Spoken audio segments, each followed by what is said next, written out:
বৌদি, তুমি এইভাবে লুকিয়ে লুকিয়ে আমাকে ডাকতে গিয়েছো, মা যদি দেখে জানো মা কি করবে আমাকে? শোন, মা যদি আসে তাও তুই খাটের নিচে লুকিয়ে যাস। মা যদি আসে খাটের নিচে লুকিয়ে যাবো, তুমি সেই চিন্তা করছো? হ্যাঁ। সেদিন রাতে যে তোমার ঘর থেকে বেরিয়ে গেলাম, বেরোতে সময় মা দেখে ফেলেছি। মা জানো এখন না, কিছু বুঝতে পেরেছি। বুঝতে পেরেছে কি তা জানি না, কিন্তু মা জানো না বাসায় যাওয়ার পর আমাকে সে কি ঝাড়ি, সে কি বোকা, আমাকে খুব বকেছে। আমাকে আমার মোবাইল টোবাইল সব রেখে দিতে চেয়েছিল জানো। ওরা আমি শোন, হাতে পায়ে ধরে মাপ চেয়ে সেটা মোবাইল টোবাইল নিয়েছি। তুমি তুমি এভাবে আমাকে আর ডাকতে যেও না, মা যদি কোনোভাবে টের পায়। সেদিন রাতে যে তোমার সাথে করে বেরোলাম না, মনে নেই? হ্যাঁ, সেদিন রাতে বেরোনোর সময় মা দেখে ফেলেছিল, মা কলের পাশে ছিল, কল থেকে পানি নিচ্ছিল। তখন আমি খেয়াল করিনি বিষয়টা। আমি যখন লুকিয়ে লুকিয়ে বেরোচ্ছিলাম তোমার পিছনের দরজা দিয়ে, সেটা মা দেখে ফেলেছে। মা আমাকে বারবার জিজ্ঞেস করছে যে তুই সেখানে কেন গিয়েছিলি, কি বলতে করতে যে গিয়েছিলি। মোবাইল ঠিক করতে গিয়েছিলি। আমি বলেছিলাম যে ইমোতে সমস্যা হয়েছিল, বৌদি আমাকে ডেকেছিল সেই জন্য গিয়েছিলাম। তোদের ইমোতে সমস্যা হয়েছে, তুই বৌদির কাছে যাবি ভালো কথা, সেটা ঘরের পিছনের দরজা দিয়ে বেরোলি কেন? এভাবে চুরের মতো লুকিয়ে লুকিয়ে বেরোলি কেন? মা আমাকে খুব যা তা বাজায় গালাগালি করেছে জানো। আজকে এখন আর না, শোন, অত কথা বলার দরকার নেই। আহ, চল করে ফেলি।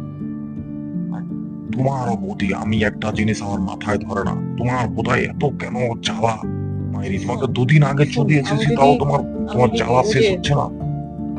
পুরে কাকা থেকে যদি সে কি তোর মনে হয় করবে না? অবশ্যই করবে। আরে তোমার কড়া করে আমি একটা জিনিস বুঝি না বুড়ি, তুমি এত তোমার মানে তোমার এত বিকার কেন তোমার?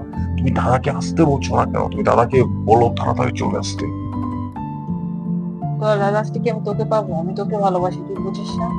ভালোবাসো সেটা তো বুঝছি, কিন্তু মা টের পেয়ে গেলে আমাকে চুটিয়ে লাল করে দেবে, তুমি জানো। ঠিক আছে, টের পাবে না, তুই এত কথা বলিস না, তুই আয়। আর যদি কেউ আসে তুই এখন তুমি খাটের নিচে শোনো, লুকিয়ে যা। তোমাকে আমি একটা কথা বলি, তুমি যে আমার বাসায় গিয়েছিলে হ্যাঁ। সেটা সে- আচ্ছা, আমি তো আরেকটা জিনিস খেয়ালই করিনি, তুমি হুম। এরকম মুসলমান আহ মুসলমানদের মতো এরকম হিজাব নিকাব এসব পরে আছো কেন?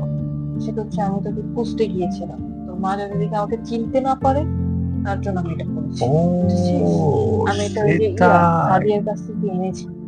আমিও তো ভাবছি কি ব্যাপার, বৌদি এরকম নিকাব পরে, নিকাব টিকাব পরে পর্দা টর্দা করে বসে আছে কেন? শোন, আমি তো শোন, প্রথমে ভয় পেয়ে গিয়েছিলাম আবার অন্য কোনো কেস হয়ে গেল নাকি। ঠিক আছে, আয় না, আমি আর পারছি না, প্লিজ আয়। আমি তোকে আজকে 5,000 টাকা দিব মার্কেট করা তুমি যাবে, চল। টাকা টাকা শুধু টাকা দিলে হবে না বৌদি, শোনো আমি তোমাকে বলছি কি, তোমার সাথে তোমার বাসায় যে আমি আসিটা, সেগুলো কারোর সাথে বলবে না, সাদিয়ার সাথেও বলবে না, কারোর সাথে কিচ্ছু বলবে না। ঠিক আছে, মা যদি একবার টের পেয়ে নেয় জানো বৌদি, আমাকে খুব পেটাবে, খুব পেটাবে। ঠিক আমি আছে, ঠিক বারবার আছে, বলছি। ঠিক আছে, আয় আয়। আর শোনো, আজকে কিন্তু সেই রকম ভাবে তুমি আমাকে তোমাকে উপরে উঠিয়ে সেই রকম চোদা চোদ্দ। কোথায় যাচ্ছ বৌদি? আয় প্লিজ।